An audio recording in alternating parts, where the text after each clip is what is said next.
तो बच्चा लोग सुनिए, अब आज हम क्या बात करने वाले हैं। आज हम बात करने वाले हैं यहां पर किसके बारे में। सबसे पहले अपने साइंस, जो कि क्लास 10, अच्छे सुन लीजिए भाई, साइंस जो कि 80 मार्क्स का पेपर है, ठीक है। उस 80 मार्क्स के पेपर में हमारा जो सेक्शन सी है, सेक्शन सी है, वो है फिजिक्स का। किसका? फिजिक्स का है भाई। सेक्शन सी फिजिक्स का है तो कितने मार्क्स का आ रहा होगा? इसका मार्क्स भी इन्होंने दे दिया है 25 मार्क्स भाई, एज पर सैंपल पेपर। तो 25 मार्क्स का है, ठीक है। अब सुनिए और समझिए अच्छे से।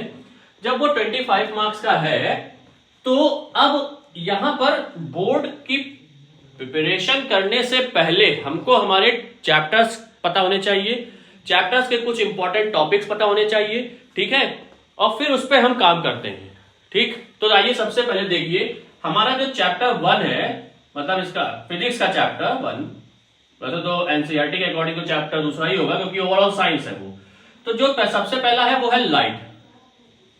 अब लाइट में हमको क्या पढ़ना है? सबसे पहले हमको पढ़ना है reflection and refraction. Reflection and refraction, ये है हमारा पहला टॉपिक। दूसरा जो है, मतलब पहला चैप्टर, अब जो दूसरा होता है वो क्या होता है भाई? दूसरा होता है लाइट का ही कलरफुल वर्ल्ड, ठीक है, कलरफुल वर्ल्ड। और इसी में कलरफुल वर्ल्ड कब होता है? तो वो जब वो ह्यूमन आई के साथ जुड़ता है, मतलब human I and colourful world. Exactly नाम क्या है भाई? ह्यूमन आई एंड, आइए भाई लिख दो ना, आप लोग कंफ्यूज हो जाएंगे, ठीक है। बच्चे हमारे कंफ्यूज नहीं होने चाहिए। ह्यूमन आई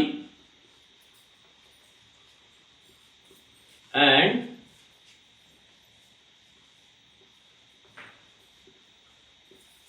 कलरफुल वर्ल्ड, ठीक है ना, कलरफुल वर्ल्ड। अब ये तो हो गया ओवरऑल लाइट का कंपोजिशन, मतलब पूरा एक कॉम्बिनेशन भाई अच्छे से। अब जो तीसरा होता है वो हमारे पास क्या है? वो है हमारे पास है इलेक्ट्रिसिटी।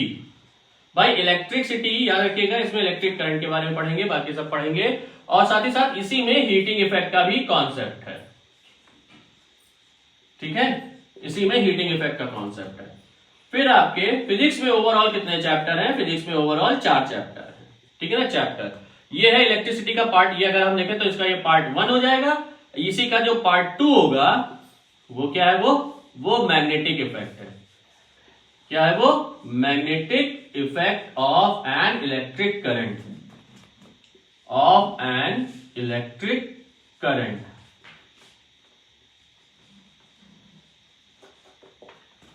तो देखिए ये हमारे पास है, ठीक है। इसमें एक्चुअल में जो थ्योरेटिकल पार्ट है वो ये है, magnetic effect of an electric current, ये पूरा थ्योरेटिकल पार्ट है। इसमें से कुछ चीजें रिड्यूस्ड है, मैं पहले बता दूं, बहुत सी चीजें रिड्यूस हो चुकी हैं, ठीक है। जहां पर हमारी ऑल्टरनेटिंग करंट के बाद का चैप्टर इंडक्शन जो शुरू होता है वो पूरा रिड्यूस हो चुका है। Alternating current generator, direct current generator, ठीक है, डायनेमो, ये सब रिड्यूस हो चुका है। ईएमएफ नहीं पढ़ना है, ठीक है। बाकी उसके पहले के जितना भी टॉपिक है वो हमको इसमें पढ़ना है, ठीक है। तो ये मैं आपको बता दे रहा हूं, ये इसमें रिड्यूस हो चुका है। अब इसमें जो बचा हुआ टॉपिक होगा वो जब अभी हम इंपॉर्टेंट पार्ट्स की बात करेंगे, इंपॉर्टेंट टॉपिक्स की बात करेंगे कि कौन कौन से इंपॉर्टेंट टॉपिक्स हैं बोर्ड के लिए, उनको सबको देखना है, ठीक है। तो आइए अब हम चैप्टर कहां से स्टार्ट करते हैं? फर्स्ट से, मतलब reflection and refraction of light से, ठीक है ना। आइए देखिए, सबसे पहले जब हम लाइट की बात करते हैं तो यहां पर क्या होता है कि हमें क्या चीज पता है कि जब हम लाइट की बात करते हैं तो reflection and refraction of light के बारे में। देखिए रिफ्लेक्शन की अगर हम बात करें तो एक ये लाइट इस तरह से इंसिडेंट हुई और इसी जगह पे वापस हो गई, मतलब किसी सोर्स से लाइट आई और वापस हो गई, ठीक है। तो ये तो होता है मेन कॉन्सेप्ट किसका? लाइट का। क्या कॉन्सेप्ट होता है कि अगर ये एक सरफेस है, इस सरफेस पे क्या हुआ? इस सरफेस पे इस तरीके से ये लाइट इंसिडेंट हुई एक सोर्स के माध्यम से, एक सोर्स की वजह से, ठीक है, एक सोर्स से, और वो इस जगह पर इंसिडेंट होके यहां से क्या हो गई? वापस चली गई। तो ये तो क्या हो गई? ये हो गई इंसिडेंट रे। ये क्या हो गई? ये इंसिडेंट हो गई, ठीक, ये क्या हो गई, ये रिफ्लेक्टेड रे हो गई। क्या हो गई भाई, ये रिफ्लेक्टेड रे। अब इंसिडेंट रे और रिफ्लेक्टेड रे एक ही प्लेन में पाए जा रहे हैं, और अगर इनके दोनों के बीच में हम क्या कर दें, एक नॉर्मल खींच दें, क्या खींच दें, नॉर्मल खींच दें, तो ये क्या हो जाएगा, ये एंगल आई हो जाएगा, ये एंगल आर हो जाएगा। अब इसको हम क्या कहेंगे, इसको हम एंगल ऑफ इंसिडेंस कहेंगे, और इसको हम क्या कहेंगे, एंगल ऑफ रिफ्लेक्शन कहेंगे। क्या कहेंगे, एंगल ऑफ इंसिडेंस और एंगल ऑफ रिफ्लेक्शन कहेंगे। ठीक है भाई लोग, तो इतना आप लोग समझ लीजिए। अब यहीं से ये तो कॉन्सेप्ट हो गया लाइट के रिफ्लेक्शन का, रिफ्लेक्शन का यहीं से लॉ बनते हैं। तो जो लॉ बनते हैं वो होते हैं लॉज। अब यहीं से हमारे पास क्या आता है, लॉज ऑफ रिफ्लेक्शन। देखिए मैं आपको यहीं पर पूरा एक शॉर्ट तरीके में बताता जा रहा हूं और कुछ इंपॉर्टेंट टॉपिक्स भी बताते जाऊंगा। ठीक है, तो जो लॉज ऑफ रिफ्लेक्शन होता है वो क्या होता है, देखिए सबसे पहले एक चीज याद रखिएगा, पहला लॉ हम लोग कहते हैं angle I equal to angle R. मेरे समझ में ये नहीं आता कि जब तक इंसिडेंट रे और नॉर्मल नहीं होंगे तब तक आप एंगल कहां से डिफाइन कर पाएंगे। दो रेज का आपस में या दो लाइन का आपस में एक पॉइंट पर मिलना तभी पॉसिबल है। ठीक, और जब पॉसिबल है तब वो क्या क्रिएट करेगा, तब वो एंगल बनाएगा भाई। तो जब तक हम यहां पर पहला लॉ कैसे बता सकते हैं कि वो angle I equal to angle R, तो याद रखिए पहला लॉ जो लिखेंगे वो हम क्या लिखेंगे कि incident ray comma normal comma यहां पर आपका क्या हो गया, reflected ray R lie in the same plane, are lie in the same plane। ठीक है, दूसरा यहां पर अब जो होता है वो by the method of the reflection, reflection की वजह से, क्योंकि वो एक ही प्लेन में हो रहा होता है भाई, रिफ्लेक्शन हमारा एक ही प्लेन में हो रहा होता है, तो angle of incidence is equal to angle of reflection. बच्चा लोग एक चीज अच्छे से समझिए कि जब आप एंगल की बात कर रहे हैं और यहां पे आई और आर आपने एंगल दिखा दिया, मतलब जो आपका आई और आर ये एंगल ऑफ इंसिडेंस हो गया, ये एंगल ऑफ रिफ्लेक्शन हो गया, तो इसके आगे क्यों आप एंगल ले लगाते हैं, मेरे समझ में ये नहीं आता। जब ये इस तरीके से यहां पर यही आई ही आपका एंगल है तो इसको मत लगाइए। यही सब कुछ चीजें होती हैं जो बोर्ड में बहुत इंपॉर्टेंट होती हैं। ठीक है, यही सब कुछ चीजें होती हैं जो बोर्ड में बहुत इंपॉर्टेंट होती हैं। बोर्ड में इन सब का बहुत ही ज्यादा मायने होता है, आप इन्हीं सब चीजों को निगलेक्ट करते हैं। लिखने का तरीका, बोर्ड में मार्क्स कैसे आते हैं, जब आप अच्छे से लिखते हैं। देखिए भाई साहब, नंबर मिलते नहीं है, नंबर मिलते नहीं है, नंबर को टीचर से लिया जाता है। आप कुछ भी लिख के आएंगे, आप ये सोचे कि आपको नंबर मिल जाएंगे ना। जो बोर्ड की कॉपी चेक करते हैं उनके पास अथाह नॉलेज होती है, ये याद रखिएगा। आपकी वो छोटी छोटी गलतियों को पकड़ लेंगे, तो अपनी तरफ से कोई भी गलती ना करें, सामने वाले को मार्क्स काटने का अवसर ना दें। ठीक है, जब भी फिजिक्स में आपसे कोई भी चीज पूछी जाए तो कृपया करके डायग्राम से, जितना ज्यादा आप डायग्राम बनाएंगे, चाहे वो देखिए फिजिक्स में हो, केमिस्ट्री में हो, बायोलॉजी में हो, बायोलॉजी में तो डायग्राम ही है भाई, डायग्राम फिर उसका एक्सप्लेनेशन। फिजिक्स में भी ऐसे लॉज ऑफ रिफ्लेक्शन पूछा गया, तो अगर आप इस तरीके से, आप क्या करते हैं, जब लॉज ऑफ रिफ्लेक्शन अगर आपसे पूछ लिया गया तो आप क्या करते हैं, आप पहला ही लॉ थ्योरी, दूसरा ही लॉ थ्योरी, किसकी मदद से भाई, किसकी मदद से, जब आप डायग्रामेटिकली उसको ऐसे समझाएंगे तो एग्जामिनर इन पे ज्यादा, देखिए एक साइकोलॉजिकल इफेक्ट होता है कि जब कोई चीज दिखाई देती है, ठीक है, तब वो चीज हमें समझ में आती है। विजुअल इफेक्ट जिसको हम कहते हैं। आप इसको लिख रहे हैं, एग्जामिनर इसको पढ़ रहा है, उसी जगह पे आपने इसको बना दिया, इस तरीके से एक्सप्लेन कर दिया, विजुअल इफेक्ट कहां है, इस पे है ना। लिखने का तरीका बहुत जरूरी होता है बोर्ड एग्जाम में, जितना अच्छे से आप लिखते हैं उतने ही अच्छे से आप मार्क्स पाते हैं, ये याद रखिएगा। ठीक है, आइए अब दूसरी हम बात करते हैं जो कि इंपॉर्टेंट टॉपिक है। देखिए भाई, प्लेन मिरर के थ्रू तो जितना नहीं पूछा जाता, ठीक। अब अगर हम यहाँ पे बात करें रिफ्लेक्शन में, हम जो पढ़ते हैं वो हमारा जो मेन टॉपिक है, हमने क्या कहा, हम मेन टॉपिक पढ़ेंगे। अब हम मेन टॉपिक पे चल रहे हैं, हमने यहाँ पर मेन टॉपिक को उठाया है, तो अब हम यहाँ पे किसकी बात करेंगे, हम रिफ्लेक्शन थ्रू स्फेरिकल मिरर्स। तो भाई जब हम रिफ्लेक्शन थ्रू स्फेरिकल मिरर की बात करेंगे तो हमारे पास कितने टाइप के मिरर है, स्फेरिकल मिरर। तो आइए यहां पर अब हम स्टार्ट करने जा रहे हैं रिफ्लेक्शन थ्रू स्फेरिकल मिरर्स। जब हम रिफ्रैक्शन थ्रू स्फेरिकल मिरर्स की बात करते हैं तो याद रखिएगा मिरर की क्या है कि एक सरफेस बिल्कुल चमकदार होती है और एक सरफेस कैसी होती है, पॉलिश्ड होती है। ठीक है ना, पॉलिश पे क्या होता है, वो ओपेक मीडियम होता है। ठीक है, आइए देखिए अब स्फेरिकल मिरर्स की बात। ये देखिए हमारे पास एक ऐसा मिरर है, स्फेरिकल मिरर, हमने इसको क्या किया, बीच से काट दिया, इसको हमने ऐसे बीच से काट दिया। अब हमारे पास दो अलग अलग मिरर मिल गए। अब एक पर हमने क्या किया, आउटर सरफेस पे ऐसे पॉलिश कर दी, एक पर हमने किधर पॉलिश कर दी, इनर सरफेस पे पॉलिश कर दी, इस तरीके से।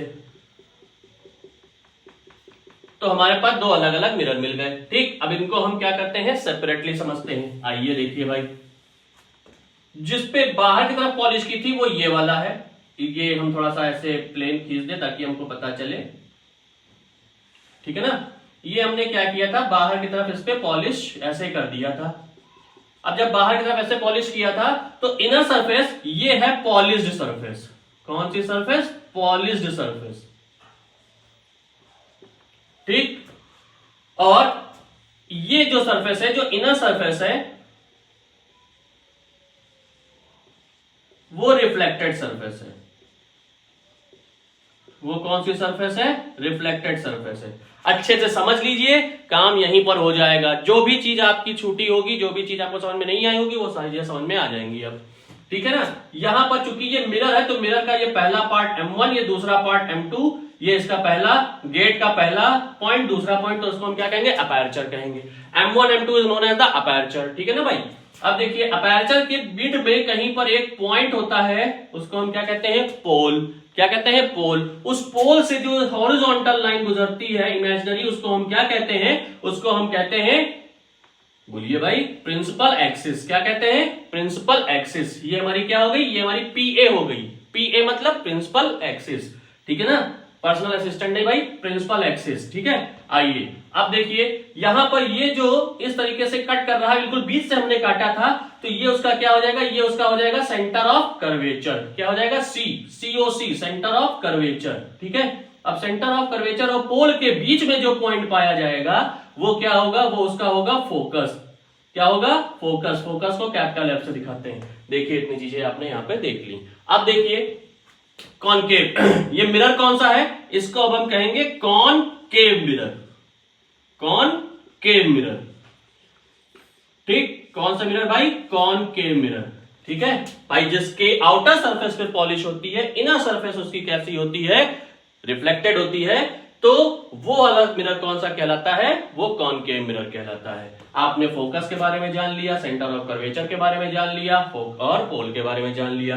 अब पोल से जो डिस्टेंस आपकी सेंटर ऑफ कर्वेचर की होगी वो चूंकि रेडियस कहलाएगी, क्योंकि भाई कर्व था पूरा का पूरा, तो ये रेडियस ऑफ कर्वेचर कहलाएगी। ठीक, अब डिस्टेंस जो पोल से फोकस पॉइंट की होगी वो क्या कहलाएगी, वो फोकल लेंथ कहलाएगी। ये क्या है, ये फोकल लेंथ है। ठीक है ना, अभी इतने के लिए इतना ही। अब आइए यहां पर दूसरा था हमारा, ठीक है ना, ये हमने क्या किया, इसको फिर ऐसे डिवाइड कर दिया भाई, ये हो गया M1, ये हो गया M2। ठीक, ये क्या हो गया, ये आपकी प्रिंसिपल एक्सिस। अब देखिए ये प्रिंसिपल एक्सिस, ठीक है ना, गुजर रही है। ठीक, ये क्या हो गया, C हो गया, ये क्या हो गया, F हो गया। ठीक, ये क्या हो गया, P हो गया। ठीक है ना भाई, कहां पर हमने पॉलिश की, इसके इनर सरफेस पे पॉलिश की। ये देखिए पॉलिश कहां है, polish eight inner surface, polish eight inner surface. तो जब पॉलिश हमने इनर सरफेस पे कर दी, अब हम क्या करेंगे, देखेंगे रिफ्लेक्टेड सरफेस कहां है। तो ये जो आउटर सरफेस है, ये क्या होगी इसकी, ये इसकी होगी रिफ्लेक्टेड सरफेस। क्या होगी इसकी, रिफ्लेक्टेड सरफेस। तो भाई एक तो हमको कॉनकेव मिल गया। अब ये कौन सा है, ये है कॉन्वेक्स।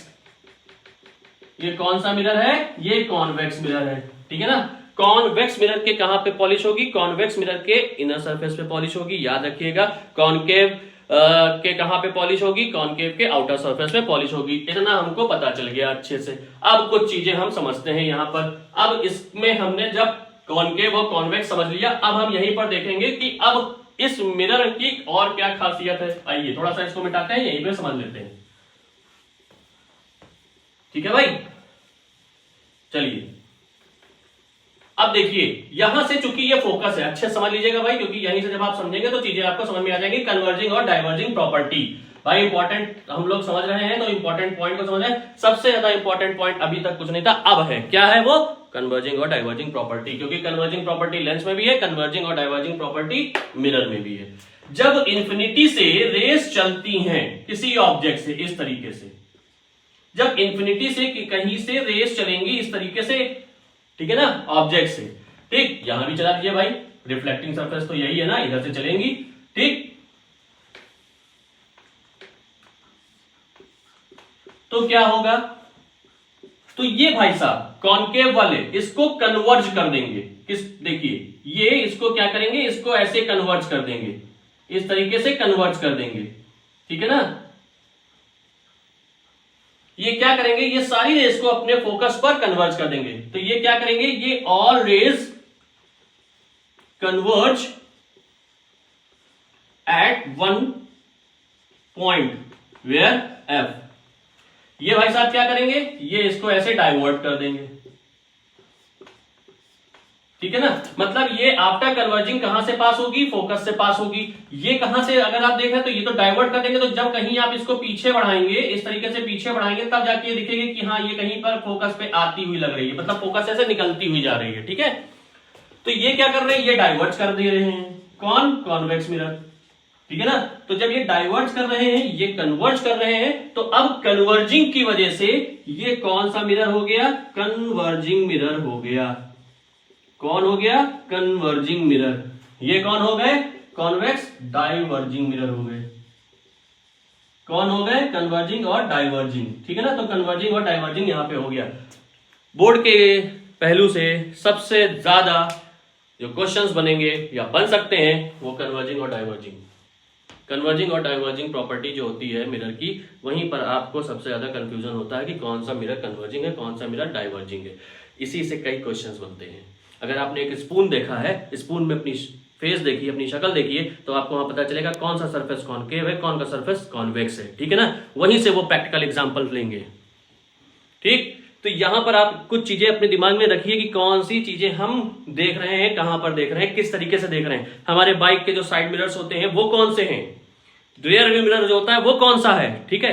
ये सब क्वेश्चंस यहां पे बनते हैं, कॉम्पिटेंसी बेस्ड क्वेश्चंस और कुछ नहीं है, रियल लाइफ क्वेश्चंस हैं, ठीक है। तो थोड़ा सा इस पे ध्यान दीजिए, और जब आपको ये चीज पता होगा तभी आप ये काम कर पाएंगे, ठीक है। तो उम्मीद करता हूं इतना अभी तक समझ में आया होगा। अब टू बी कंटिन्यूड।